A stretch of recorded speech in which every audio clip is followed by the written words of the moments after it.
A ver, seguro que los 4 evangelios nos suenan a todos. Mateo, Marcos, Lucas y Juan. Pero, ¿y si esa no fuera toda la historia? ¿Y si solo fuera el principio? Pues hoy nos vamos a sumergir justo ahí, en ese universo literario que se esconde detrás de las páginas que todos conocemos. Es que esta es la pregunta que lo cambia todo. Porque, a ver, el cristianismo primitivo no va de un solo libro, ¿qué va? Fue una auténtica explosión literaria. Hablamos de docenas y docenas de evangelios, todos compitiendo por contar la historia de Jesús. Y no, de verdad, no es ninguna exageración. Mirad, el título de este libro ya nos da una pista. Todos los evangelios. Es un recordatorio de que, más allá de los 4 que han llegado a ser tan famosos, había un mundo literario muchísimo más grande, con textos de épocas y estilos muy diferentes.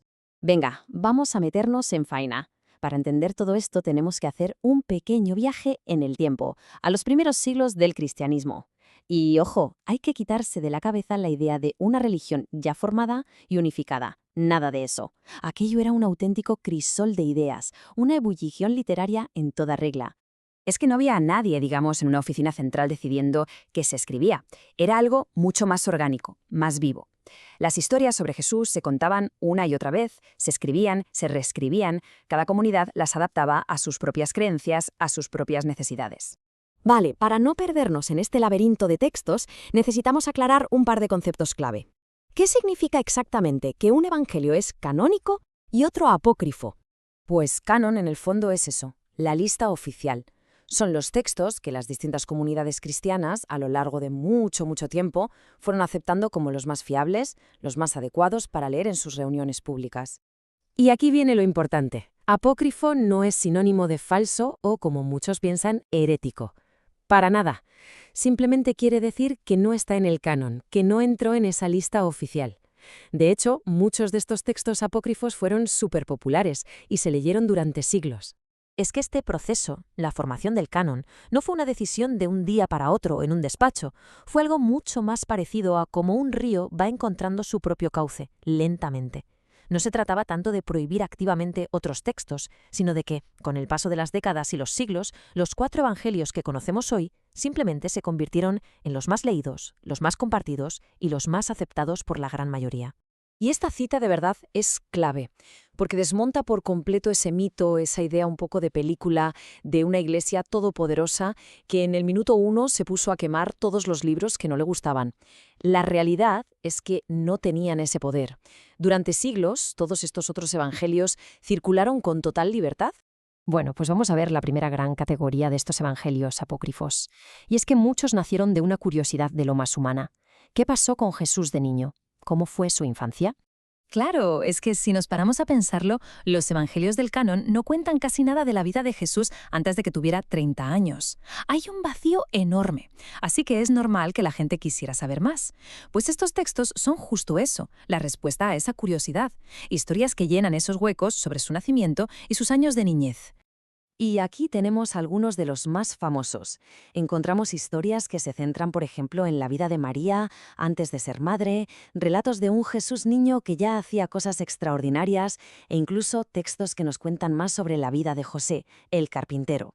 Y esto, la verdad, nos da una visión alucinante de cómo pensaban en aquella época.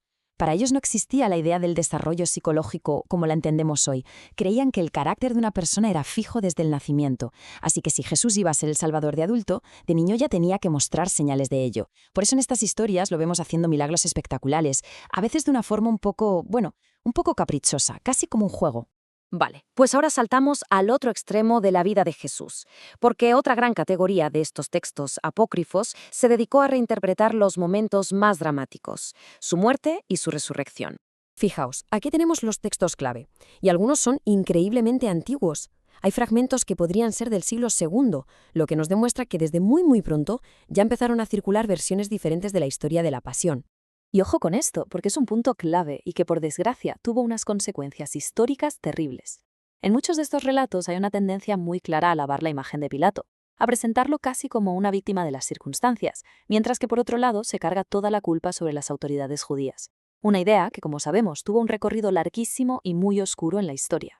Bien, y ahora cambiamos completamente de tercio. Vamos con una categoría fascinante, los evangelios gnósticos. Estos ya no intentan tanto contar una biografía, sino que su objetivo es revelar un conocimiento secreto, una verdad oculta. La palabra gnosis viene del griego y significa conocimiento. Y esa es la clave de todo. La idea central de estos textos es que la salvación no llega solo por la fe, sino a través de una revelación secreta, un conocimiento especial que Jesús habría transmitido solo a unos pocos elegidos, casi siempre después de resucitar. Un conocimiento sobre quién es el verdadero Dios y cuál es nuestra verdadera esencia espiritual. Y esto es importantísimo entenderlo. No eran simples historias alternativas para pasar el rato. Eran competidores directos. Sus autores estaban proponiendo una teología completamente distinta y estaban, de hecho, luchando por definir cuál era el auténtico mensaje de Jesús. Claro, y aquí es donde encontramos algunos de los nombres que más han fascinado en los últimos años. El Evangelio de Tomás, el de Judas, el de María Magdalena. En ellos encontramos ideas que rompen con todo, enseñanzas que se dan en secreto, personajes como Judas o María presentados con un papel completamente nuevo y sobre todo un énfasis brutal en la revelación interior, personal, por encima de cualquier doctrina de la Iglesia.